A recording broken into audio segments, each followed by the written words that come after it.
Bismillahirrahmanirrahim. Assalamualaikum warahmatullahi wabarakatuh. Selamat pagi semuanya. Sini Bu akan menjelaskan tentang rangkaian listrik. Jadi rangkaian listrik ini pada dasarnya ada dua, yaitu ada rangkaian listrik seri dan ada rangkaian listrik paralel. Nah, untuk rangkaian listrik seri dijelaskan seperti ini. Resistor atau komponen listriknya itu dipasang secara seri, tidak bercabang. Dan pada dasarnya rangkaian listrik seri ini lebih simpel. Kemudian yang ini adalah sumber tegangan, contohnya misalnya adalah baterai kalau pada rangkaian listrik searah, dan untuk tegangan itu ada yang namanya nanti kutub positif dan ada kutub negatif. Nah, arus listrik itu mengalir dari kutub positif menuju kutub negatif. Nah, kita lihat di sini ya. Nah, kemudian arus listrik itu di sini biar lebih mudah kita pahami, jalannya arus itu yang ada panah warna biru. Nah, jadi I ini adalah I total, sedangkan I1 ini adalah arus listrik yang mengalir melewati R1, dinamakan I1, sedangkan I2 itu adalah arus listrik yang mengalir melewati R2, dan I3 adalah arus listrik yang mengalir melewati R3. Nah, pada rangkaian listrik seri, nilai arus itu semua semua titiknya itu nilainya adalah sama besar, sehingga dirumuskan dan harus diingat bahwa I total pada rangkaian listrik seri itu nilainya sama dengan I1, sama dengan I2, sama dengan I3. Di sini pun nanti nilai I-nya sama. Misalnya pada rangkaian ini arus yang mengalir itu adalah 5 ampere, maka I totalnya 5 ampere, I1-nya 5 ampere, I2-nya 5 ampere, I3-nya pun 5 ampere. Itu kalau pada rangkaian listrik seri. Nah, sekarang bagaimana dengan beda potensialnya? Kalau untuk beda potensial atau tegangan, setiap komponen yang terpasang ini mempunyai nilai yang berbeda, yakni V itu sama dengan V1 tambah V2 tambah V3. V1 itu adalah tegangan yang ada pada hambatan 1. Sedangkan V2 itu adalah tegangan yang ada pada hambatan 2. Dan V3 itu adalah tegangan yang ada pada hambatan 3. Nah, untuk mencari nilai V1 itu bagaimana? Caranya seperti ini. R1 kali I1 itu adalah V1. Ingat hukum Ohm ya. Nah, kemudian untuk V2, I2 dikali dengan R2. Dan untuk V3, rumusnya adalah I3 dikali dengan R3. Nah, selanjutnya bagaimana dengan hambatannya? Nah, untuk hambatan pada rangkaian listrik seri, ini merupakan jumlah hambatan totalnya pada rangkaian seri itu nilainya sama dengan jumlah dari hambatan tiap-tiap komponen atau resistor. Jadi R total pada rangkaian listrik seri ini adalah nilai jumlah dari R1 ditambahkan dengan R2 ditambahkan dengan R3.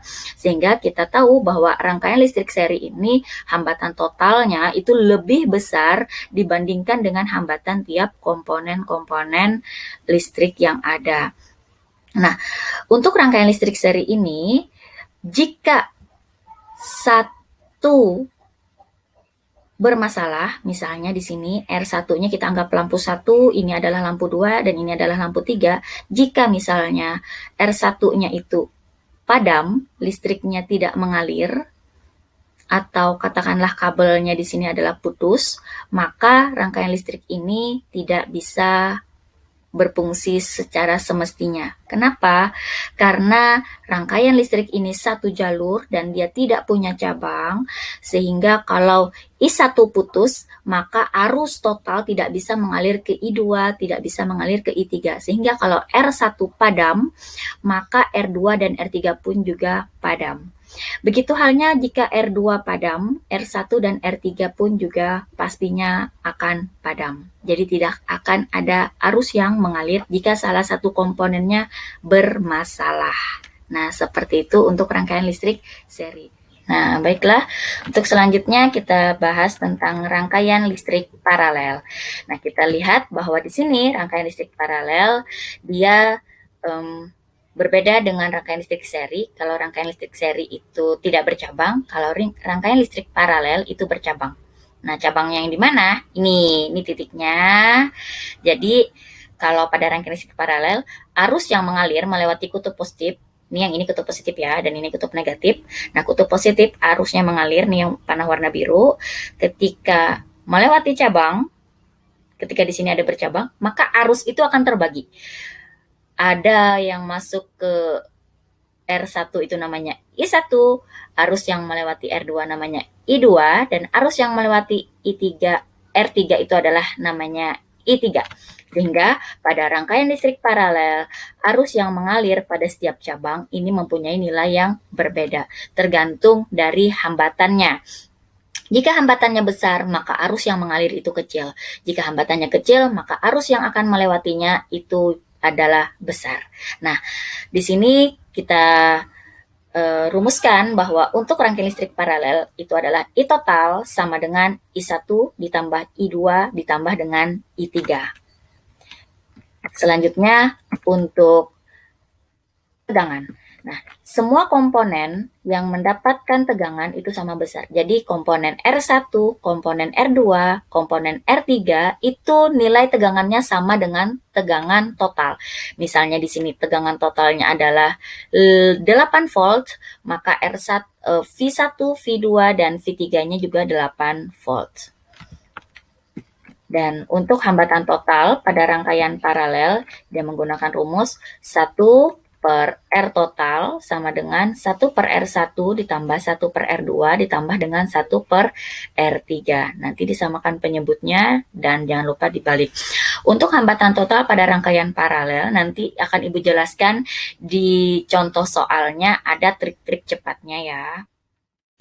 Nah, selanjutnya kita bahas tentang rangkaian listrik gabungan. Baiklah, untuk rangkaian listrik gabungan ini, dia perpaduan antara rangkaian paralel dan rangkaian seri. Kalau kalian lihat dari gambar ini bahwa R2 dan R3 itu dipasang secara paralel, kemudian nanti diserikan terhadap R1. Nah, kita analisa dulu untuk arus listriknya ya. Untuk arus listrik total, itu namanya adalah I. Dan I ini melewati R1, itu nilainya sama dengan arus listrik total. Dan ketika arus ini masuk melewati cabang, arusnya itu akan terbagi menjadi I1 dan I2. Mohon maaf, ini tidak sinkron ya. Harusnya Ibu tulis I2 dan ini adalah I3. Ibu mohon maaf. Dan untuk arusnya yang melewati R2, untuk di sini Ibu tulis I1, dan arus yang melewati R3 itu namanya adalah I2. Dan ketika dia keluar dari cabang di sini, maka kembali lagi nilainya menjadi arus total. Arusnya sama, sehingga pada rangkaian listrik gabungan ini bahwa nilai I-nya itu merupakan jumlah dari I1 dan I2. Nah, untuk I total misalnya nih, arus yang mengalir pada rangkaian listrik ini adalah 10 ampere, maka arus yang melewati R1 ini tetap 10 ampere. Kenapa? Karena R1 ini tidak bercabang. Tetapi ketika masuk cabang untuk R2 dan R3, maka arus yang melewati R2 dan R3 itu merupakan pembagian arus dari yang 10 ampere tadi, tergantung dari hambatan R2 dan R3-nya. Nah, adapun untuk tegangan dari gambar ini bahwa tegangan pada R2 itu sama besarnya dengan nilai tegangan pada R3. Karena kita sudah belajar tentang paralel di sebelumnya bahwa pada tegangan, kalau rangkaian paralel itu nilai tegangannya sama, sehingga kita sebut pi paralel untuk tegangan yang ada pada R2 dan pada R3. Lalu kalau digabungkan secara utuh, maka V total, yang ini V total, yang ini V totalnya itu sama dengan V1, yaitu tegangan yang ada pada R1 dijumlahkan dengan tegangan paralelnya. Nah, kemudian untuk hambatan paralelnya. Untuk hambatan paralelnya, di sini R2 dan R3 ini kan paralel. Lalu kita cari R paralelnya, rumusnya menggunakan ini, 1 per R2 ditambah 1 per R3. Nanti Ibu kasih tahu trik cepatnya ketika pembahasan di contoh soal.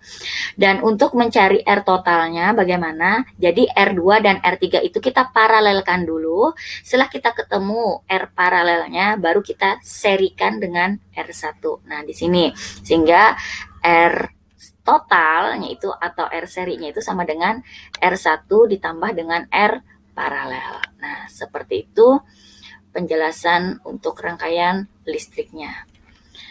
Selanjutnya kita akan masuk ke pembahasan contoh soal. Tetap semangat ya.